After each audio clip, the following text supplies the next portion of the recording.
तो दोस्तों आज मैं बात कर रहा हूँ दीदी निर्देश सिंह, बहुत बड़ा चिमटी यानी एक भीमटी है जो कि हर बात पर कुछ ना कुछ ज्ञान देती है। जैसे कि मैं तर्क देता हूँ, हमारे पूर्वज एक बात कहा करते थे कि कुछ सड़े या कहीं नाली हो, कुछ सड़े या कोई नाली बने और उसमें कीड़े ना लगे, तो उस नाली बनने का और उस वस्तु का सड़ने का महत्व क्या है। उसी तरह भारत के साथ कुछ बुरा हो और वहाँ भीमटी और चिमटी ना निकले और वहाँ गंध ना मचाए, तो फिर भाई भारत के साथ बुरा होने का होना कहाँ से हुआ। हम क्रिकेट हार गए हैं, ठीक है, हारना और जीतना एक अलग बात होती है, लेकिन यहाँ भीमटी और चिमटी का ठीक उसी प्रकार के आना हुआ जैसे नाली बनते ही कीड़े उफन आते हैं, तो ये उन कीड़ों की भांति है। अभी तो दीदी निर्देश सिंह है भाई, तो दीदी निर्देश सिंह ने पहले कहा क्या है, उन चिमटी का एक बयान सुनते हैं कि किस प्रकार से सनातन धर्म और हिंदू धर्म को पहले टारगेट किया। तो चलिए पहले आपको बगल में हमारी वीडियो देखिए कि कैसे उन्होंने सनातन धर्म को टारगेट किया गया। तो इसका जो हार का जो जिम्मेदार है, ये हवन यज्ञ भी है, ये ज्योतिष भी है और ये मीडिया के बोधी अंतरानी भी है। इनके खिलाफ संगीन धाराओं में मीडिया भी है। उन्होंने 140 करोड़ भारतीयों की भावना को आहत किया, उनके साथ खिलवाड़ किया है। अगर ये इस तरह का ड्रामा ढोंग नहीं कर रहे होते तो भारतीयों के मन में जो भी होता वो हार और जीत को एक्सेप्ट करने के लिए या जीतने के लिए खिलाड़ी पूरी तरीके से जोर लगाते हैं। पर इनको एक आड़ चाहिए होती है। जब जीत रही थी टीम इंडिया, जब टेस्ट मैच में टीम इंडिया जीत रही थी, तो ये बहुत जोर जोर से ब्लैक एंड व्हाइट का एक शो चलाता सुनील चौधरी, और चौधरी नाम का ये ब्राह्मण है और ये शो चला करके कहता है कि भैया आरक्षण नहीं है, शुक्र है कि खेल में आरक्षण नहीं है, इसलिए जो है टीम इंडिया जीत रही है, अच्छा प्रदर्शन कर रही है। अब इसने शो चलाना क्यों बंद कर दिया? इसको अब दूसरा शो चलाना चाहिए था। अगर ईमानदार है, इसके अंदर ये पाखंडी नहीं है, इसके अंदर विश्वास नहीं भरा है, जाति से नफरत नहीं भरी है, आरक्षण से नफरत नहीं करता है, तो इसको दूसरा शो भी तो चलाना चाहिए। दोनों पक्ष दिखाने चाहिए ना कि आरक्षण नहीं है इसलिए हम हार गए। अब कौन चलाएगा? ये जनेऊ आरक्षण की वजह से हारे, नहीं हवन की वजह से हारे, किसकी वजह से हारे, ये भी तो बता। जब जीत का कारण तुम बता सकते हो तो हार का कारण क्यों नहीं बता? बिल्कुल बताएंगे। अब इसका शो कहाँ चला गया, कहाँ जाकर ये जाकर छुप गए, डूब के मर गए, इनको ढूंढ के लाया जाए। पूरे देश में गंभीर माहौल है, युवा परेशान है, बच्चे रो रहे हैं कि भारत जो है ट्रॉफी नहीं जीत पाया है टूर्नामेंट में। देखिए ये उन्हीं के बच्चे रो रहे हैं, वही गमगीन हैं जो आरक्षण को कोस रहे थे, क्योंकि खेल को इन्होंने देवता बना रखा है, खेल को इन्होंने जैसे देश की आत्मा बना रखा है। इनको ये होश होना चाहिए कि इसी खेल से हमारा देश नहीं चलता, खेल होते रहते हैं, हारते रहते हैं और जीतते रहते हैं। तो जो बच्चों को रुला रुला करके वीडियो फोटो डाल रहे हैं, इमोशनल कर रहे हैं, हार और जीत ऑस्ट्रेलिया वालों से सीखनी चाहिए। बिल्कुल ऑस्ट्रेलिया से सीखना चाहिए। जीत को अपने पैरों में रखा हुआ है और ये भी बता रहे हैं कि हमारे लिए कोई बड़ी चीज नहीं, आखिरी नहीं है, इसके बाद हम न जाने कितनी जीतें हासिल करते रहेंगे। तो ये बड़े बड़े इन्होंने हवन किए थे, घी फूका था, क्या हुआ उनकी मेहनत का? कोई बात नहीं, उन्होंने स्टेडियम में खूब हल्ला किया, कोशिश करी कि जो खिलाड़ी हैं, जो दूसरा पक्ष खिलाड़ियों का हनुमान चालीसा गा करके उनको परेशान करें या उनको डिसअट्रैक्ट करें, अपने खेल से डिस्ट्रैक्ट करने की कोशिश करें। और बाहर दुनिया भर के इन्होंने हवन करे, कीर्तन करे, यज्ञ करे, जगह जगह अलग अलग राज्यों में यज्ञ हुए हैं। और उन्होंने दावा करा, बहुत सारे ज्योतिष बैठे, बड़े बड़े पंडित बैठ करके, एक ऐसा पंडित जो ये भी कह रहा था कि मैं दावा करता हूँ तीनों ग्रह और नक्षत्र जो टीम इंडिया के मजबूत चल रहे हैं, टीम इंडिया ही ओलंपिक्स में क्रिकेट में विश्व कप जीतेगी। लेकिन जब हार गई तो ये सारे के सारे चूहे के बिल में घुस गए, सब पता नहीं कहाँ चला, लग रहा है ऐसे कि चुल्लू और पानी में डूब कर मर गए नहीं जाकर, क्योंकि उस समय तो खूब उछल कूद कर रहे थे। ये जो प्रजाति है ये कोशिश ये करती है कि जो भी काम होने वाला है उसका क्रेडिट खा जाए, ये श्रेय लेने की बहुत बड़ी सनक है। और उसी सनक के बीच में कई बार ऐसी गलतियां करते हैं और इन्होंने मुंह की खाली, आज पूरा देश इनसे सवाल कर रहा है कि कहाँ गया तुम्हारा वो दावा, कहाँ गए तुम्हारे हवन, कहाँ गए तुम्हारे यज्ञ, कहाँ गए वो 33 करोड़ देवी देवता जिनको तुम खुश करने के लिए यज्ञ हवन कर रहे थे, वो कहाँ सुबह पीकर लेट गए, सो गया, भूल गए कि कोई मैच भी चल रहा था उस। तो दोस्तों इन्होंने कहा कि तुम्हारे 33 करोड़ देवी देवता कहाँ गए, सुरा पी करके सो गए। सुरा मतलब मैं आपको बता देता हूँ, सुरा मतलब शराब होता है।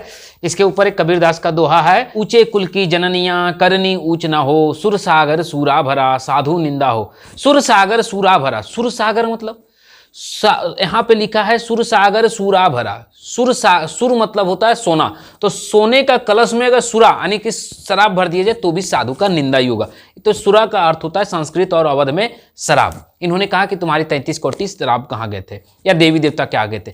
पहले तो इन्होंने क्या कहा कि हमारे जो हार जीत है वो पैरों पे ऑस्ट्रेलिया रखता है। मैडम हमारे यहाँ हार और जीत और ट्रॉफी का सम्मान होता है। हमारे यहाँ ट्रॉफी को कपिल देव माथा पे रखता है, ऑस्ट्रेलियन प्लेयर पैर में रखते हैं। तो ये उनकी संस्कृति और हमारी संस्कृति है। अब संस्कृति को ये अगर अंधविश्वास कहते हैं तो अमेरिका वाले लोग क्या करते हैं, अमेरिका वाले लोग और ब्रिटेन वाले लोग कि माँ के सामने ही अपने क्रियाक्रम सेक्स वगैरह शुरू हो जाते हैं, माँ बाप के सामने, वहाँ का बेटी बेटी।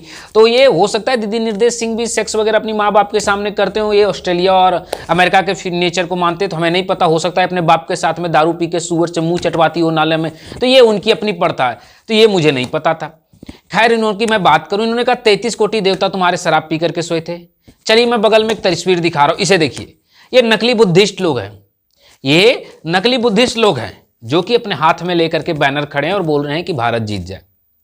अब बताइए ये भारत हार गया, अब हम क्या कहें कि बौद्ध धर्म के कारण हारा है या इसमें बौद्ध वाले हारे हैं, इन्हें जेल में ठूसो, ये अंधविश्वासी है, क्या कहें हम कि उनकी हार और जीत एक प्रेयर, यानी कि हम प्रे करते हैं कि हम जीते या हारे। जैसे कि कोरोना काल आया तो अमेरिका में भी प्रेयर कराया गया था सभी धर्मों के गुरुओं के द्वारा कि हिंदू मुस्लिम सिख ईसाई जितने धर्म गुरु थे दुनिया में सभी से प्रेयर करवाया गया व्हाइट हाउस में कि कोरोना काल ठीक हो जाए। तो इसका मतलब क्या वैक्सीन लगाना हम छोड़ दें? अरे भाई हमारे यहाँ तो एक बात में कहा गया है कि गधे को दो ही रूप से समझाया जा सकता है। गधा दो ही तरीके से चलता है, या तो उसकी पीठ पर खूब बोझा ला दिए या तो उसके पीठ पर पिछवाड़े में 2 लाठी मारिए। ये वही दीदी निर्देश सिंह वही गधे की बात है। या तो इसको जम भर कूटिए या दम भर लतियाइए, या तो इसके कपार पर दम भर इसको सवाल पूछिए तो देखिए भगोड़ा पैदा हुई है। इनको इतना भी पता होना चाहिए कि संस्कृति सम्मान समाज ये अलग है। अब को कहेगा कि बाप को तुम पैर छूते हो तो फिर बेटे का भी पैर छुओ, तो तुम कुत्ते हो यार। यहां से कॉमन सेंस लगाओ कि आप किस चीज को किस चीज है। जैसे बौद्धिस्टों की मैंने तस्वीर दिखाया कि हाँ वो बौद्ध धर्म वाले इस देश के लिए प्रे कर रहे थे। इस देश के जो सच्चे मुसलमान हैं, मैं सच्चों की बात कर रहा हूं गद्दारों की नहीं, तो जो देशभक्त और सच्चे मुसलमान हैं उन्होंने भी प्रेयर किया कि भारत जीत जाए। इस देश के सिख समुदाय के लोगों ने भी गुरुद्वारा में जाकर के गुरु नानक देव से विनती की कि जीत जाए। क्या नहीं किया? यहां तक कि भीमटो ने भी अपने उम्मीद किया था कि हम जीत जाएंगे। तो क्या कहें कि उम्मीद करना अंधविश्वास है?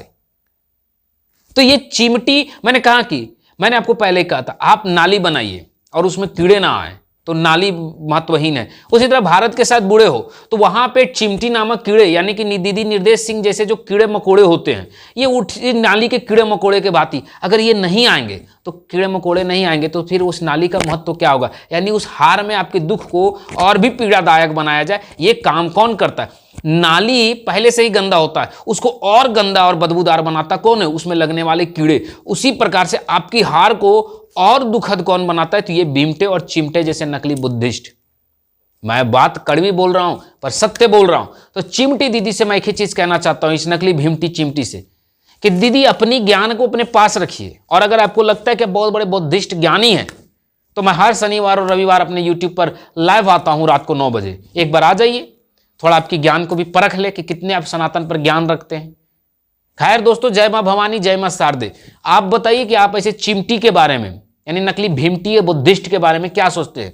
और इस प्रकार से जो ये कर रहे हैं, क्या मैं पूछता हूं इस देश के SC/ST समुदाय के लोग जो हिंदू धर्म को मानते हैं या नहीं मानते हैं, क्या क्रिकेट में भारत जीत जाए इसकी उम्मीद या क्या इसके लिए प्रे उन्होंने अपने शायद अगर अम्बेडकर को ईश्वर मानते हो तो तुमने उससे नहीं किया, या तुमने भी भगवान से इतना नहीं मांगा कि हमारा देश जीत जाए? क्या तुम भीमटे ने नहीं मांगा था?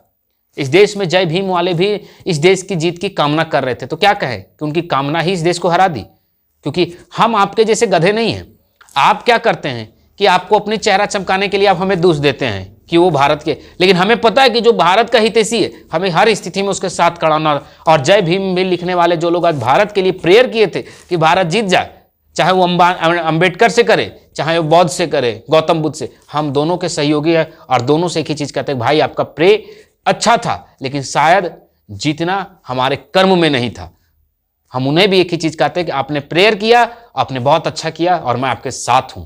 तो जय भीम वालों ने भी अगर देश में प्रेयर की थी भगवान से कि देश जीत जाए, चाहे उसने गौतम बुद्ध से की या भीमराव अम्बेडकर से की या नास्तिकता होने के बाद केवल उम्मीद की, तो भी मैं आपसे कहना चाहता हूं कि आपने बहुत अच्छा किया, देश आपकी है, आप हमेशा जीत की कामना करें। और हवन यज्ञ करने वाले भी अपने देश की जीत के लिए कर रहे थे, पाकिस्तान की जीत के लिए नहीं कर रहे थे, जो आपको दुख है।